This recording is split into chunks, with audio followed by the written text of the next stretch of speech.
सुप्रभात बच्चों। आज मैं कक्षा 6 का पाठ 2 बचपन वसंत बुक का लेकर आई हूँ।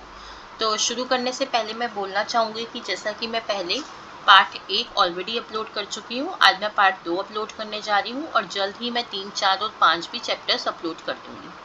तो आइए पाठ शुरू करते हैं। सबसे पहले आपको इसकी हिंदी अच्छे से कहानी समझनी है कि ये कहानी क्या है, ताकि आप इसके क्वेश्चन आंसर्स अपने आप अच्छे से कर पाएँ। मैं तुम्हें अपने बचपन की ओर ले जाऊंगी। ये स्टोरी है बचपन के बारे में। तो लेखिका क्या कह रही है कि मैं तुम्हें अपने बचपन की ओर लेके जा रही हूँ। मैं तुमसे कुछ इतनी बड़ी हूँ कि तुम्हारी दादी भी हो सकती हूँ, तुम्हारी नानी भी, बड़ी बुआ भी, बड़ी मौसी भी।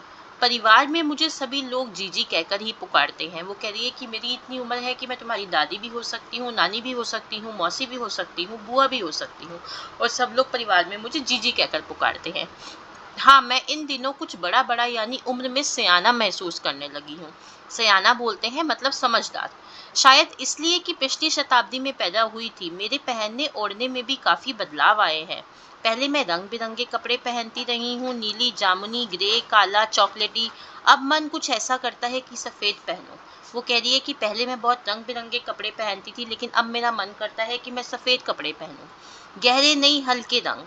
मैंने पिछले दशकों में तरह तरह की पोशाकें पहनी है। वो कह रही है कि मैंने पिछले सालों में, दशकों में मतलब पिछले सालों में, बहुत तरह तरह की पोशाकें होती हैं, ड्रेसेस, कपड़े पहने हैं। पहले फ्रॉक, फिर निक्कर, वॉकर, स्कर्ट, लहंगे, गरारे, और अब चूड़ीदार और घेरदार कुर्ते। तो ये उसने तरह तरह के कपड़े बताए हैं जो वो पहनती आई है। बचपन के कुछ फ्रॉक तो मुझे अब तक मुझे याद है। हल्की नीली और पीली धारी वाली फ्रॉक, धारी वाली मतलब लाइनों वाली फ्रॉक, गोल कॉलर और बाजू पर भी गोल कफ। कफ होते हैं ना बाजुओं पे जो आगे बने होते हैं, गोल कफ बोलते हैं उसे। एक हल्के गुलाबी रंग का बारीक चुनटों वाला घेरदार फ्रॉक, नीले गुलाबी रंग की फ्रिल। उन दिनों फ्रॉक के ऊपर भी जेब में रुमाल और बालों में इतराते रंग बिरंगे रिब्बन का चलन था। वो कह रही है जब मेरा बचपन था तब मेरी जेब में, फ्रॉक के ऊपर जेब होती थी, उसमें रुमाल रखते थे हम और रंग बिरंगे रिब्बन लगाया करते थे। लेमन कलर का बड़े प्लेटों वाला गरम फ्रॉक जिसके नीचे फर टंगी थी। 2 ट्यूनिक भी याद है, एक चॉकलेट रंग का और अंदर की कोटी प्याजी, अंदर की कोटी मतलब अंदर की स्कीवी जो होती थी वो प्याजी। दूसरा ग्रे और उसके साथ सफेद कोटी। मुझे अपने मोजे और स्टॉकिंग भी याद है। मोजे बोलते हैं जुराबों को। वो कह रही है मुझे अपने स्टॉकिंग और मोजे भी याद हैं। बचपन में हम अपने मोजे खुद धोने पड़ते थे। वह नौकर या नौकरानी को नहीं दिए जा सकते थे, इसकी सख्त मनाही थी। मनाही थी मतलब सख्त ना थी। हम कभी भी नौकर नौकरानी को नहीं देते थे, हमें खुद धोने पड़ते थे। हम बच्चे इतवार की सुबह इसी में लगाते, धो लेने के बाद अपने अपने जूते पॉलिश करके चमकाते। जब जूते कपड़े या ब्रश से रगड़ते तो पॉलिश की चमक उभरने लगती। तो वो कह रही है कि जब संडे होता था, इतवार होता था, तो हमें खुद ही अपने मोजे धोने पड़ते थे, जूते पॉलिश करने पड़ते थे। फिर जूते ब्रश से रगड़ के पॉलिश की चमक, उसकी जब तक पूरी चमक नहीं जाते थे तब तक हम उसको पॉलिश करते रहते थे। सरवर मुझे आज भी बूट पॉलिश करना अच्छा लगता है। हालांकि अब नई नई किस्म के शू आ चुके हैं, मतलब किस्म मतलब अलग अलग तरह के शूज आ चुके हैं। कहना होगा कि पहले से कहीं ज्यादा आरामदेह है। आरामदेह है मतलब पहले कम आरामदेह थे, अब ज्यादा आराम मिलता है उन्हें पहनने में। हमें जब नए जूते मिलते उसके साथ ही छालों का इलाज शुरू हो जाता। जैसे हमारे पैरों में छाले हो जाते हैं ना नए शूज पहनने पे, तो वो कह रही है कि हमारे शूज ऐसे होते थे कि जैसे ही हम पहनते थे साथ साथ हमारे छाले शुरू हो जाते थे पैरों में, और हम उसका इलाज शुरू कर देते थे। जब कभी लंबी सैर पर निकलते अपने पास रुई जरूर रखते, रुई कॉटन को बोलते हैं। जूता लगा तो रुई मोजे के अंदर। हाँ, हमारे तुम्हारे बचपन में तो बहुत फर्क हो चुका है। हर शनिचर को हमें ऑलिव ऑयल या कैस्टर ऑयल पीना पड़ता। शनिचर सैटरडे को बोलते हैं। तो वो कहती है कि हम ऑलिव ऑयल या कैस्टर ऑयल पीते थे। यह एक मुश्किल काम था। शनिचर को सुबह से ही नाक में इसकी गंध आने लगती। गंध आने लगती मतलब इसकी बदबू आने लगती। छोटे शीशे के गिलास जिन पर ठीक खुराक के लिए निशान पड़े रहते, उन्हें देखते ही मितली होने लगती। मितली होने लगती मतलब उल्टी जैसा लगने लगता। मुझे आज भी लगता है कि अगर हम ना पीते यह वह शनिवारी दवा तो कुछ ज्यादा बिगड़ने वाला नहीं था, सेहत ठीक ही रहती। तुम्हें बताऊंगी कि हमारे समय और तुम्हारे समय में कितनी दूरी हो चुकी है, यहाँ तक कि बचपन की दिलचस्पियां भी बदल चुकी हैं। मतलब हमारे जो बचपन के शौक थे वो भी बदल चुके हैं। याद रहे उन दिनों कुछ घरों में ग्रामोफोन थे। तो पहले ग्रामोफोन चला करते थे, रेडियो और टेलीविजन नहीं होते थे। हमारे बचपन की कुल्फी आइसक्रीम हो गई है। कचौड़ी समोसा पैटीज में बदल गए हैं। शहतूत और फालसे खसखस के शरबत कोक पेप्सी में बदल गए हैं। उन दोनों कोक नहीं, लेमनेड विमटो मिलती थी। तो लेमनेड और विमटो एक ड्रिंक आती थी पहले जो मिला करती थी। शिमला और नई दिल्ली में बड़े हुए बच्चों को वेंगर्स और डेविको रेस्टोरेंट की चॉकलेट और पेस्ट्री मज़ा देने वाली होती। तो ये उसने कुछ रेस्टोरेंट के नाम बताए हैं जहाँ वो पेस्ट्री और चॉकलेट खाते थे। हम भाई बहनों की ड्यूटी लगती शिमला मॉल से ब्राउन ब्रेड लाने की। अब ब्राउन ब्रेड लाते थे वो शिमला मॉल से। हमारा घर मॉल से ज़्यादा दूर नहीं था, एक छोटी सी चढ़ाई और गिरजा मैदान पहुंच जाते, वहां से एक उतराई उतरते और मॉल पर कन्फेक्शनरी काउंटर पर तरह तरह की पेस्ट्री और चॉकलेट की खुशबू मन भावनी। मतलब वहाँ कन्फेक्शनरी काउंटर होते थे जो जहाँ पे पेस्ट्री और चॉकलेट मिला करती थी, उसकी खुशबू उनके मन को बहुत भाती थी। हमें हफ्ते में एक बार चॉकलेट खरीदने की छूट थी। सबसे ज़्यादा मेरे पास ही चॉकलेट टॉफ़ी का स्टॉक रहता था।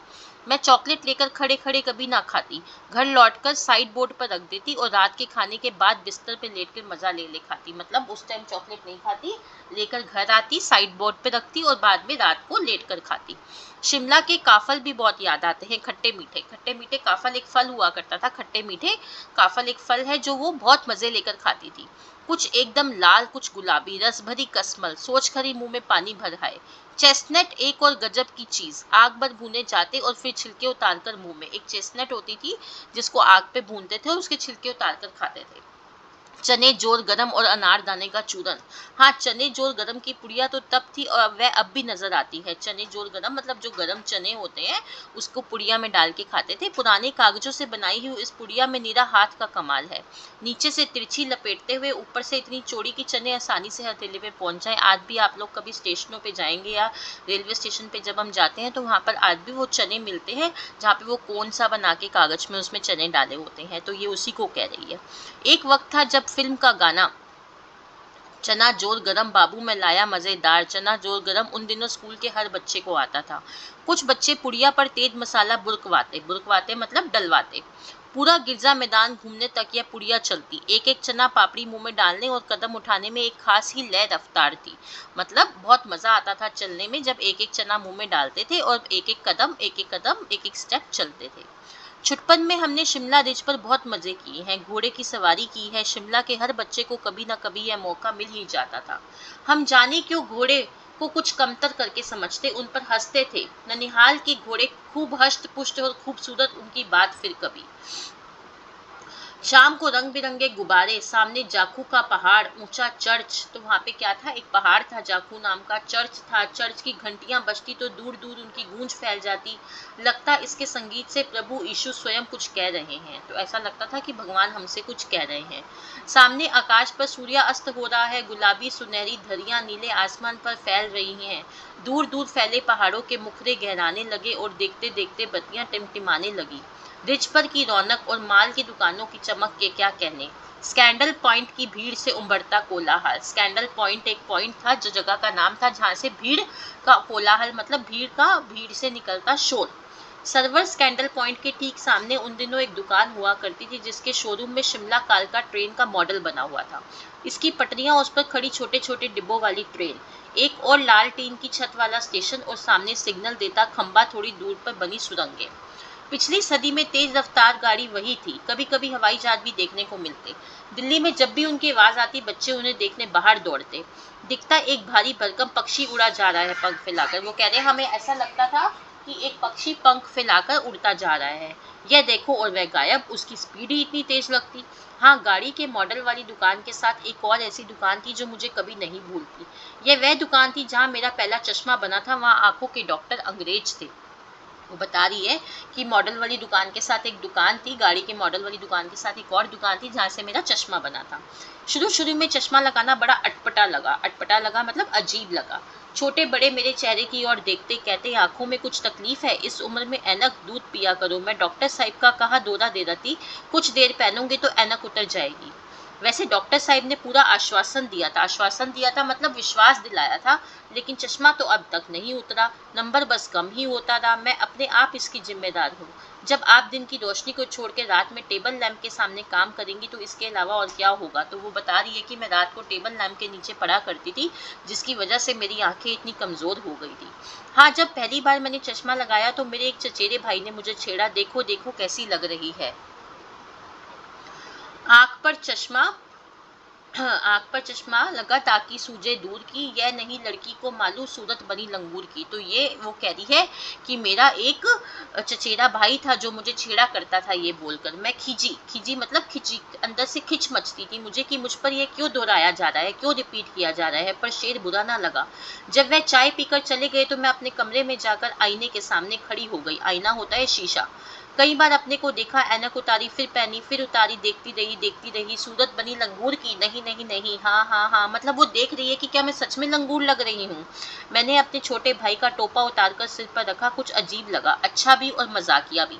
तब की बात थी, अब तो चेहरे के साथ घुल मिल गया है चश्मा। जब कभी उतरा हुआ होता तो चेहरा खाली खाली लगने लगता। वो कह रही मुझे इतनी आदत पड़ गई कि अगर मेरा चश्मा उतरता तो मुझे खाली खाली लगता। याद आ गया वह टोपा, काली फ्रेम का चश्मा और लंगूर की सूरत। हाँ, इन दिनों शिमला में मैं सिर पर टोपी लगाना पसंद करती हूँ। मैंने कई रंगों की जमा कर ली हैं, कहाँ दुपट्टों का ओढ़ना और कहाँ सहज सहल सुबीते वाली हिमाचली टोपियाँ। तो वो कह रही है कि अब मैंने कई रंगों की टोपियाँ इकट्ठी कर रखी हैं, मुझे टोपी पहनना भी पसंद है, दुपट्टा ओढ़ना पसंद है और हिमाचली टोपियाँ मैं पहनकर बहुत खुश होती हूँ। तो यह था हमारा प्रश्न का कहानी की पूरी जो कहानी इसमें बताई हुई है, मैंने पूरी उसकी आपको अच्छे से एक्सप्लेनेशन बता दी है। अब हम अभ्यास कार्य की ओर बढ़ते हैं। प्रश्न 1 है, लेखिका बचपन में इतवार की सुबह क्या क्या काम करती थी।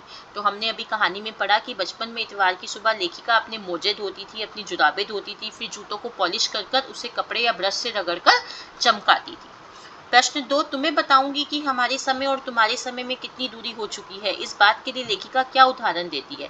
तो उसने क्या क्या चीजें बताई कि पहले क्या होता था और अब क्या होता है। एक उसने बताया कि पहले रेडियो और टेलीविजन पहले ग्रामोफोन होते थे, रेडियो और टेलीविजन नहीं होते थे।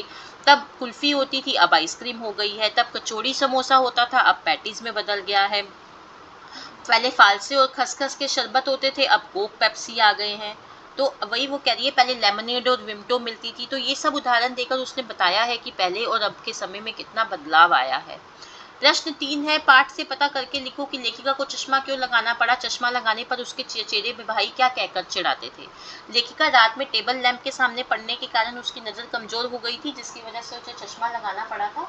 तो ये हमने अभी कहानी में पढ़ा था कि लेखिका ने खुद बताया कि जब मैं रात को टेबल लैंप के सामने पढ़ा करती थी, टेबल लैंप के नीचे पढ़ा करती थी, जिसकी वजह से मेरी आंखें कमजोर हो गई थी। और उसके चचेरे भाई जो थे वो उसको चश्मा लगाने पर क्या छेड़ते थे कि ताकि सूझे, चश्मा लगाया ताकि सूझे दूर की, यह नहीं लड़की को मालूम सूरत बनी लंगूर की। तो ये कहकर वो उसको चिढ़ाया करते थे।